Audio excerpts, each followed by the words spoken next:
पूरा दिल्ली एनसीआर प्रदूषण की मार झेल रहा है। प्रदूषण से रोकथाम की तमाम कोशिशों के नाकाम होने के बाद दिल्ली सरकार ने प्राइवेट ऑफिसेज को 50% ऑन साइट वर्क फोर्स के साथ काम करने की सलाह दी है। यानी कि 50% कर्मचारियों को वर्क फ्रॉम होम की सलाह दी गई है। पर्यावरण मंत्री मनजिंदर सिंह सिरसा ने इस बात की जानकारी दी। उन्होंने कहा कि ग्रेप 3 के तहत ही दिल्ली सरकार प्रदूषण नियंत्रण उपायों को सक्रिय रूप से लागू कर रही है। सार्वजनिक स्वास्थ्य और वायु गुणवत्ता की रक्षा के प्रयासों को तेज किया गया है। एमसीडी ऑफिस सुबह 8:30 बजे से शाम 5 बजे तक कार्य करेंगे, जबकि दिल्ली सरकार के कार्यालय सुबह 10 बजे से शाम 6:30 बजे तक खुलेंगे। आपको बता दें, दिल्ली एनसीआर में अगले 10 दिन के लिए AQI की वार्निंग जारी की गई है।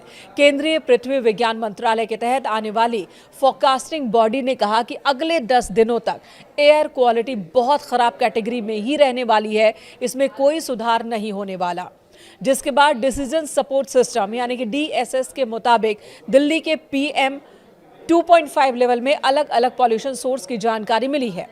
दिल्ली की जहरीली हवा में ट्रांसपोर्ट सेक्टर का सबसे बड़ा योगदान सामने आया है। लगभग 15% प्रदूषण की वजह ट्रांसपोर्ट ही है और ऐसे में वर्क फ्रॉम होम नियम से सड़कों पर गाड़ियों की संख्या कम होगी और प्रदूषण में कमी की उम्मीद है।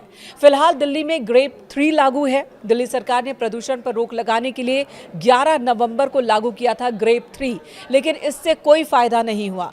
AQI स्तर में कोई सुधार देखने को नहीं मिला, जिसके बाद अलग अलग स्टेशंस की बात करें तो AQI 400 के पार ही दर्ज किया गया है और यही वजह है कि ग्रेप 3 को और ज्यादा सख्त किया जा रहा है। फिलहाल ग्रेप 4 लागू नहीं है, लेकिन सरकार इसके नियमों को ग्रेप 3 के तहत ही लागू कर रही है और इन्हीं में से एक फैसला है दफ्तरों में लोगों की संख्या कम करना, यानी कि 50% कर्मचारियों के साथ काम करने का ये फैसला। CAQM ने अपने लेटेस्ट नोटिस में कहा कि CAQM ने 21 नवंबर 2025 को ग्रेप शेड्यूल को रिवाइज किया है ताकि इसे और सख्त बनाया जा सके, दिल्ली एनसीआर में एयर क्वालिटी को बहुत ज्यादा खराब होने से रोका जा सके।